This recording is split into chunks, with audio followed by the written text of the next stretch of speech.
Hey y'all. So, yeah, at this point in my story, I've been reflecting back and thinking. Like, I'm telling my story, but I'm telling it from the perspective of who I am now. And I know that I'm no longer that person that I'm talking about in the story. It's really strange. And I feel the need to defend the person that's in the story, but and some of the decisions and the actions that she makes, but it's not who I am now. So, if that makes sense, I don't know. But yeah. So, I was looking back and I it's hard for me to understand. I really loved the school at the city where my dad was living, and all those classes. It's like, why did I go back to live with my mom? Like, why did I want to do that? My cousin wasn't there. I don't know, it was weird. And then the way that that school treated me, I feel was a blessing in disguise, really. Yeah, I don't know. I don't know why I went back. I think it's because, I remember right after the funeral, because at the funeral, after I talked to that guy, I just kind of broke down and I went over to the side, and then some people were showing up and they're like, "Oh, Misty, you're already here." And I'm just like, "Yeah." And I ended up hanging out with my friends at the funeral. I wasn't at the front with my family. But then at the end, whenever they said only family, I stayed. And one of my friends was like, "Your family?" I'm like, "Mm-hmm." And but then I went with my friends, and because I just remember looking out the window and just, I don't know. It's like I said, life keeps on moving, but it's not supposed to. But yeah, I went and I hung out with my friends, and I don't know. It's like I began to feel alive again, and so I felt like that area, those people, like, I don't know, it's like they help bring me back to life. So I think that's why I wanted to go with my mom. And I do remember, because I was in trouble. And so my mother would come pick me up every Tuesday and Thursday to take me to the capital city, and I had to do teen jury duty, and I learned so much about drugs and how to get drugs, how to make drugs, talking to these teens. And I learned, I don't know, I learned how to get into trouble and stuff. But with this teen jury duty, there would be a teen court case, and then we would decide if they were guilty or not.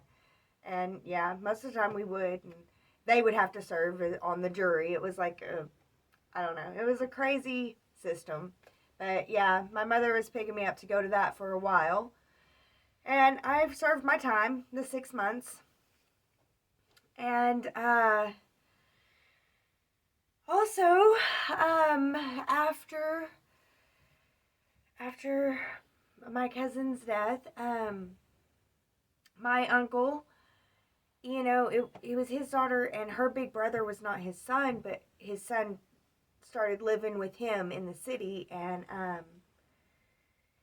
yeah, he just kind of lost his mind. But teenagers were like always at his house partying, and I got really, really drunk. Really, really, really drunk. I got alcohol poisoning. And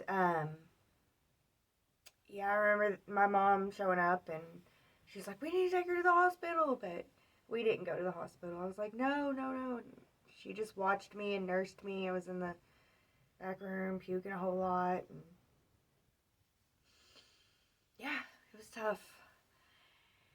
And I remember at that time, it was the time whenever they were doing the, make yourself pass out. So I would do that all the time. I guess I kind of became suicidal without realizing I was suicidal yet, if that makes sense. I wasn't consciously suicidal at this time in my life. I was just, I don't know. I don't know. I remember the New Year's party was at my uncle's house, and all kinds of people were there. And towards the end of the night, after the New Year's night, I was laying down with this boy, and there was like a couple of my girlfriends that were having, relations with boys, and one of my best friends, she was with her boyfriend. And so this boy, we were making out and stuff, and he was trying to convince me for us to have sex all night long. And I eventually was like, okay. And he just like got on top of me, and it was done right then. And he was like, I'm so sorry, I'm so sorry. And I guess he was upset. I was just like, okay, I can go to sleep finally. It was like 4 in the morning. But that was my third guy that I had been with, and I would take Chlorsedins all the time, or I would take the cold medicine all the time. I was all the time tripping. If I could be, anytime I could get out of my mind, I was out of my mind. When I was blessed to go and live with one of my good friend Kimber's house, and stay with her and her family, just to drive her around, we would go to parties all the time. Her mom didn't mind as long as we kept tabs and everything. But yeah, we would be going to parties all the time and drinking, but I was the DD, I was supposed to be the driver. I was the driver. And so I wasn't allowed to drink. And typically, once we got to the last location, that's whenever I would be allowed to drink with everyone. But until then, I wasn't allowed to drink. And one night, I was like, okay, this is going to be the final location. We're done going to here, there, and everywhere. And we were at my best friend's house, and I started drinking. And I drank pretty fast because I wanted to catch up with everyone in the buzz. And then they decided that we were going to go to this other party. And I was like, well, I can't drive. No way. And they were like, no, you got to drive. And they were like, it's okay. You only have like 2. And I was like, no, I'm a lightweight. Yeah. And so anyway, they convinced me to drive. And I have to follow these people, in the city. And oh my gosh, they're like crossing streets really fast. I'm nervous. And yeah, we were going across a 5-lane street. They went straight across, and I'm like, okay. And I'm just trying to go straight across right behind them so that I don't lose them, because they were going fast and they would go on. I'm supposed to follow them. And yeah, these people end up hitting our car, and I just freak out. I get out, and there was a cop, like, well, yeah, that's what happened. I saw the cop, like, the cop saw what happened, saw me, saw us, and saw everything. And I was just like, well, this is crazy. And I started freaking out and everything. I was just like, having an anxiety attack, freaking out. They had to calm me down.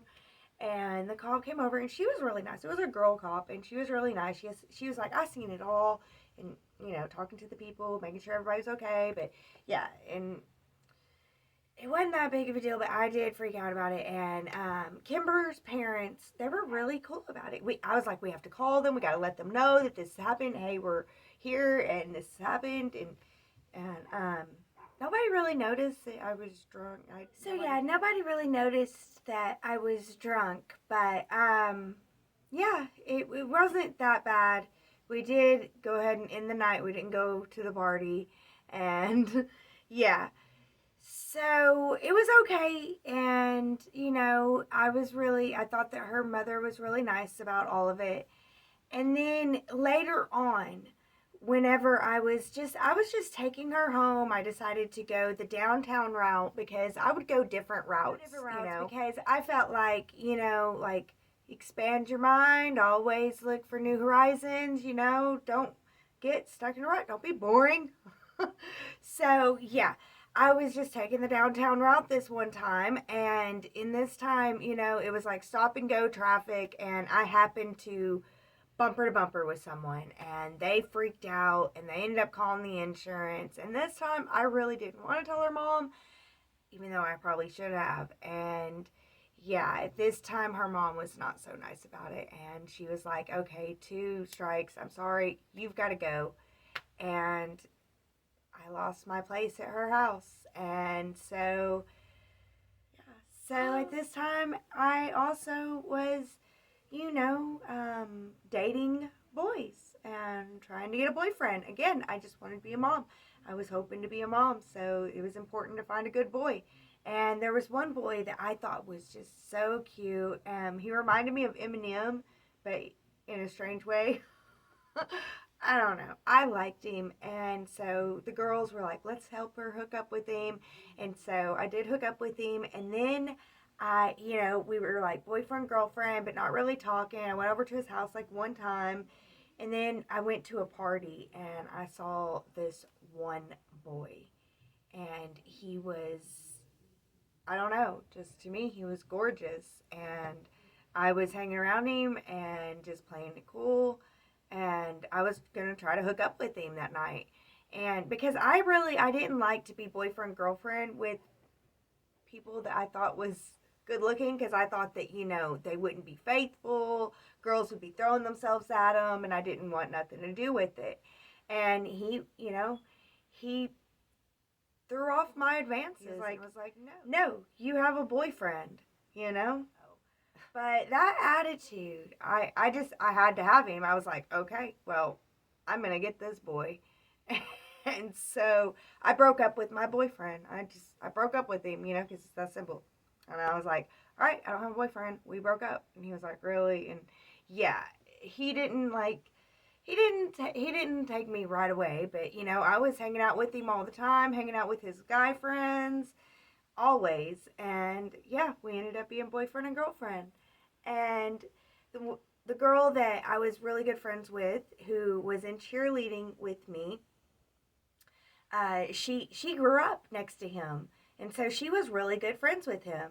And yeah, so he would sneak me into his house a whole lot because I was living on the streets. I would have to stay the night with this friend, that friend, and we were trying to get one girl who lived close to him, her grandma, to let me move in there, but she wouldn't do it. And so sometimes I would even be sleeping on, in my car, or I would sleep on the park bench, outside. Well, not the park bench, the slide. I would go up there and sleep on the slide and, watch the stars. But yeah, and once I started getting with this boy, and we'll call him Zach, I was over at his house all the time, and he convinces his mom to let me move in, and she lets me move in. And I thought that she was an awesome woman. I mean, she had raised a lot of boys, and good looking boys, and I thought that they were good, kind boys, Like, that's what I liked about Zach, He was not just good looking, but he seemed to be respectful. So, yeah, I really liked her, and I was so happy to be living with my boyfriend, and that's how I finished my 11th grade year. And now I'm in cheerleading, because I did make cheerleading. And so for the summer, I am going to cheer practices and living with my boyfriend. Thank you so much for watching my testimony. I appreciate all of you. I just want to put a disclaimer here at the end. This testimony is based off my memories and how I remember it, and memories can get convoluted, distorted. So maybe not all the details are factual, and it's not a completely factual story, but it's still my story and my truth. And I really appreciate all of you for watching. So I hope that you enjoyed it. Thank you so much for watching my story. That's all she got.